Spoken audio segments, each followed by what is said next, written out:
정준님, 네, 제가 한 말씀 드리자면은 시청률 같은 게 중요한 개념이 아닙니다, 여러분. 네, 시청률 뭐 이런 거는 중요한 문제가 아니고요. 여러분, 교계가 하나가 되어가지고 한 목소리를 내는 그런 부분이 중요한 것인데, 여러분, 정작 목사님께서 감옥에 가셨을 때 목사들 어땠습니까? 다 뿔뿔이 흩어져가지고 다 자기 살림 차린다고 떠나갔던 그 현상을 두고 사실은 시작이 된 것입니다. 시청률이 어쨌다 저쨌다 하는 이런 이야기들이 중요한 것이 아니라, 여러분, 정작 이 광화문 애국운동을 이끄는 그 당사자인 정광훈 목사님께서 감옥에 가셨을 때 어떻습니까? 다 배신하고 뒤돌아서고, 그리고 딴 살림 차린다고 해가지고 자기 사람들 만들고. 여러분, 광화문 운동이 돈 벌려고 하는 것이 아닙니다. 그리고 실제로 사랑제일교회가 정광훈 목사님께서 이 투입하는 모든 자원이 정말 상상을 초월하는 그 이상이에요. 이걸로 무슨 우리 사랑제일교회 같은 경우에는 교회 건물도 제대로 짓지 못해가지고 비가 새는 그런 교회입니다. 여러분, 그럼에도 불구하고 이 광화문 애국운동이라고 하는 이 거대한 흐름을 만들어내는데 앞장서왔는데, 결정적으로 목사님이 감옥에 가셨을 때 그 자리를 자기가 차지하겠노라고 나섰던 자들이 누구입니까? 그 이중성에 대해서부터 먼저 사실은 시작을 해야죠. 그런데 그조차도 다 품을 수 있는 기회를 주었음에도 불구하고 결국에는 목사님과 같이 하고 싶지 않다는 자신들의 지정의를 가지고 딴 살림을 차려가지고 우리 크리스천 교계를 분열시키는데 그 죄가가 있다는 것이죠.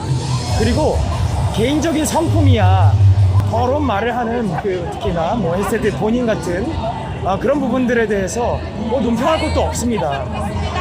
작은 부분에서 시청률이 어떻고 저렇고 이런 문제가 핵심이 아니라, 하나가 되지 못하고 배신하고 그리고 헐뜯고 목사님이 감옥 가신 동안 그 빈자리를 노려서 광화문 애국운동이라는 것을 마치 명함처럼 파고 운동하고 다녔던 그런 것들에 대한 이중성을 얘기를 하는 것입니다. 본질을 흐리는 그런 요소들에 대해서 달이 아닌, 달을 가리키는 손가락, 정말 이 손가락질을 하는, 정말 달이 되는 본질을 우리가 얘기를 해야 하는데, 매번 목사님을 비판하고 비난하고, 안희한 목사도 그렇습니다. 안희한 목사만 하더라도 정말 사랑제일교회 정광훈 목사님 만나러 온다는 그때도조차도 모든 게 다 쇼였어요. 쇼. 네. 차를 타고 교회로 오는 그 순간까지, 그 장면까지, 마지막까지 목사님 사진 이용해가지고 조회수 뽑아내는, 정말 여러분, 광화문 애국운동이 무슨 코인 타려고 하는 것이 아닙니다. 코인 타려고 하는 것이 아니라 대한민국 크리스천을 살리고 그리고 자유통일을 이루어가지고 정말 이 복음의 불빛이 중국을 지나서 그리고 이슬람을 지나서 백투더 예루살렘까지 닿고자 하는데 그 본질적인 목적이 있다는 것이죠. 그런데 어떻습니까? 딴 살림 차리기, 그리고 뒤통수 치기, 이런 것들. 황교안, 특히 황교안을 가지고 얘기를 하는데, 황교안 어떻습니까?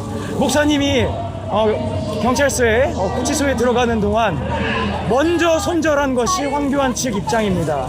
청와대 앞에서 눈물로 기도하면서 황교안 전 대표 단식투쟁할 때 우리가 모두 한마음으로 기도하던 그때, 그런 것들은 온데간데 없고 입싹 닫고 목사님 구속된 이후로 모두가 다 뿔뿔이 흩어졌다 이거죠. 근데 이제 와서 무슨 시청률 이런 얘기하면 우습다 이겁니다. 크리스탈 진리님, 아유 감사합니다. 그래요, 여러분, 유튜브라고 하는 것도 결국에는 유통 플랫폼입니다. 유통 플랫폼은 우리가 생산자의 입장에서 이거를 마음대로 쓰는 게 아니라, 유통 플랫폼이 그 권한을 가지고 있고 조회수가 늘고 줄어들고 이런 거는 우리들의 실력이 늘어나고 실력이 줄고 해서 그런 차이로 발생하는 것이 아닙니다. 여러분, 착각하시면 안 되는 게, 유튜브가 얼마나 너하라 TV를 핍박하고, 그리고 우리 수많은 교육자들, 목사들 유튜브 채널이 영구정지 돼가지고 두 번 다시 회복될 수 없는 불능 상태가 된 그런 채널들도 많습니다. 안희안 목사가 그동안 정말 그 이슈가 될 만한 것들 골라가지고 구독자들도 많이 올리고 그리고 조회수도 많이 올리고 특히나 정가은 목사님을 통해서 본인의 그 위치까지 끌어올렸다라면은 소위 말해서 기본이 있다는 거죠. 기본이 있다는 것입니다. 그런 부분들에 대해서 충분히 얘기할 수 있다는 것이죠. 그런데 이 교계를 분열시키려고 하고 시청률이요? 정말 그거는 말장난입니다. 유튜브가 너아라 TV에서 나오는 영상들 하나하나 다 노란 딱지예요. 다 노란 딱지입니다. 시청률이 나올래야 나오겠습니까? 광고가 붙지 않는 노란 딱지 투성인 영상에서 그 유통 플랫폼이 구글 코리아가 문재인 주사파 정부에게 협력한다면은 그 조회수가 나오겠냐는 거죠.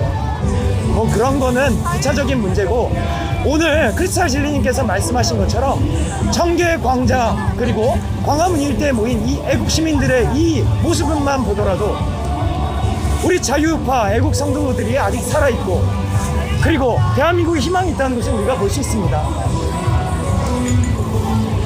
아까 오전에는 제가 좀 깜짝 놀란 부분은 박영구 목사가 연단에 올라와서 우리 쪽 청계광장 기도에 박영구 목사가 함께하는 것을 보고 다소 놀란 부분이 있었습니다. 아마 그런 부분에서 뭐 고병찬 목사님이나 이런 분들이 아마 좀 활약을 하지 않으셨나 이런 생각도 들고, 제가 촬영하면서 고병찬 목사님도 봤거든요. 그래서 어쨌든 마음 한편으로는 또 그 역시도 다행이라고 생각을 했습니다. 자, 여러분, 애국을 말한다고 해서 면죄부가 생기는 것이 아닙니다.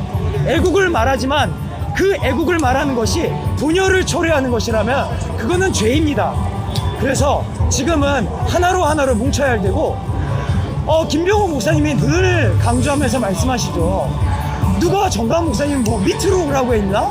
아닙니다. 옆으로 오라 이겁니다. 옆으로. 네. 그 진실된 그 말씀을 정말 우리가 심령으로 받아들일 수 있다면은 정가은 목사님 밑으로 오는 게 아니라 우리가 옆으로 오는 겁니다. 옆으로. 많은 분들이 특히 우리 교계에서 깨어나고 있다는 것은 정말 다행스러운 현상입니다. 물론 정가은 목사님과 함께 할 수 없는 그런 입장인 교회와 그런 목사님들도 일부 계신 걸로는 제가 알고 있습니다. 그래서 그 777명의 목사님들이 따로 모여가지고 윤석열 지지를 선언하는 그런 행사를 가진 걸로 알고 있습니다. 그래서 그런 부분들까지도 넓게 생각하면 다 이해할 수 있습니다. 다 품어 안을 수 있습니다. 정가은 목사님도 다 품어 안으시려고 노력을 하시고, 그런 결실이 어쨌든 박영구 목사님이 오늘 연단에 올라간 그런 결실이 아닌가 싶습니다. 그래서 안희안 목사님일 건 그 누구가 됐건 간에 그 본질적인 목적은 우리가 애국운동의 본질적인 목적도 복음에 있지 않겠습니까? 여러분, 이 애국운동이라는 주제가 복음을 전파할 수 있는 제일 좋은 그 지름길이라는 것이죠. 애국 앞에는 불교, 천주교 따지지 않는다는 것이죠. 그래서 농담 삼아 음천 스님이 목사 안수 받는 날도 머지않았다 이런 말씀도 농담으로 그래서 하시는 겁니다. 애국운동을 하되 이 애국운동을 20년 30년 이끌면서 특히나 이 광화문 시민사회 조직을 정말 여러분, 우리 소위 말해서 시민운동한다는 사람들 치고 우리 목사님한테 용돈 받지 않은 사람이 없습니다. 정말 그 정도예요. 이거는 신의 한수 신의식 대표가 간증하기 때문에 더욱더 정확합니다. 20년 동안 넘게 애국운동 하면서 본인 교회 하나도 제대로 세우지 못한 그런 우리 정가은 목사님이라는 거죠. 일주일 애국 순회하는데 5억, 7억씩 돈이 들어가는데 안희안 목사가 됐든 누가 됐든 간에 정말 그 진심을 정말 헤아릴 수 있다면은 힘을 보태줘야 하지 못할 망정 분열의 주체가 되어서 해야 되겠습니까?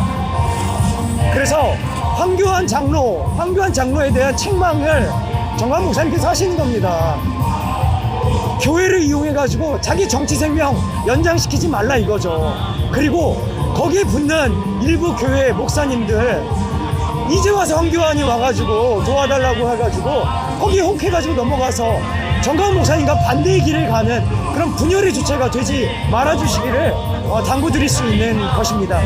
자, 여러분, 헤세드라고 하는 사람이 아무리 무슨 말을 하고 논리적으로 정연한 말을 한들 그것은 하늘에 닿지 않습니다. 여러분, 정말 진실하게 본인이 애국운동하고 이 나라 이민족을 사랑하는 그런 입장이라면은 태국에서 유튜브로 입으로 이빨리 소리만 할 것이 아니라 지금 당장 이 자리 3월 1일 청계광장으로 나와야죠. 회개하지 않는 심령에게 무엇을 기대하겠습니까? 조나단 목사님을 향해서 정말 입에 담지도 못할 그런 패륜적인 말들을 뿜어내면서, 그리고 정강훈 목사님을 상대로 해가지고 분열의 주체가 됐었던 한때는 신 목사님께서 그 주체가 되셨었죠. 그런 주체가 있으니 바로 또 거기에 붙어서 기생하듯이 한마디 해가지고 조회수 빨고 코인 빨고, 아니 무슨 애국운동이 무슨 코인팔이 하는 데도 아니고 대한민국을 살리기 위해서 이 본질적인 내용은 복음에 있다는 것이죠. 선교사라고 하는 자라면 정말 예수 그리스도의 복음을 전하는 사역자라면은 복음이 중심이 되어야 합니다. 그리고 이 애국운동이 그 복음의 통로라는 것을 정말 시할 수 있다면은 이 자리 3.1운동 이 현장에 나와야죠. 그렇지 않고서는 그 진정성을 우리가 의심할 수밖에 없는 것입니다. 아무리 이빠른 소리, 성경에도 나와 있죠. 마귀가 예수님을 괴롭힐 때, 광야에서 40일 동안 예수님께서 금식 기도를 하시면서 나아가실 때 마귀들이 예수님을 공격할 때 뭐로 공격했습니까? 성경 가지고 공격했습니다. 여러분, 성경을 인용한다고 해가지고 다 그게 하나님 말씀 되는 게 아닙니다.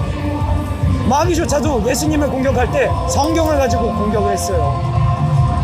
그래서 여러분, 우리 3월 1일 오늘 계기를 통해서 다시 한번 확인한 거는 오전에 박영 목사님이 연사로 또 나오시는 그런 귀한 또 순간이 있었고, 기독교 크리스천 세력이 하나가 될 수 있는 귀중한 계기가 마련이 됐다. 아주 중요한 교두보가 마련이 됐다. 이렇게 평가를 할 수 있을 것 같습니다. 그래서 여러분, 설령 정강훈 목사님과 교리가 다르거나 좀 신앙적인 입장이 다를 수는 있습니다. 그러나 큰 틀에서 우리는 복음 아래서 다 주님의 형제, 자매, 동역자들 아니겠습니까? 우리가 정말 돈 벌려고 예수 믿고 그런 거 아닙니다. 그리고 무슨 복만 바라는, 축복만 바라는 그런 어린아이 신앙을 우리가 바라는 것도 아닙니다. 우리가 신앙이 더욱더 성숙해져야 하지 않겠습니까? 그런 관점에서 여러분, 정말 분열이 되지 마시고 한마음으로 이번 3월 9일 정권 교체로 이어가는 이 신호탄 3월 1일의 이 현장 다시 한번 여러분 복귀하시면서 또 이번 토요일에도 집회가 이어진다고 하니 여러분 많이 관심을 가져주시기를 부탁드릴 뿐입니다. 그리고 여러분, 혁명은 2번 하는 것입니다. 혁명할 때에는 모두가 다 하나로 뭉쳐서, 그것이 종교적인 차이가 되었건 불교가 되었건 가톨릭이 되었건 다른 종교가 되었건 일단 한마음 합심해서 정권 교체를 이뤄내고 그 다음에 경쟁하자 이거죠. 실력 경쟁은 일단 정권 교체를 이뤄내고 난 다음에 우리가 진행하면 되는 겁니다.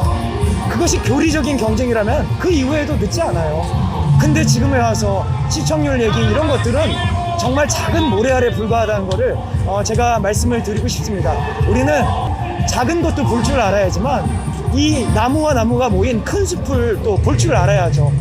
이 애국운동을 통해서 여러분, 복음의 빛이 북한을 통일시키고 자유통일을 이루고, 이 빛이 중국을 쪼개고 그리고 이슬람을 무너뜨리고 예루살렘까지 가서 정말 주님 재림하시기 전에 이스라엘 민족이 깨어나는 데 있어서 이 대한민국이 방주의 역할을 해야 하지 않겠습니까? 그 사명을 위해서 오늘 3.1절이 있는 것이고 오늘의 집회, 기도회가 있는 것입니다.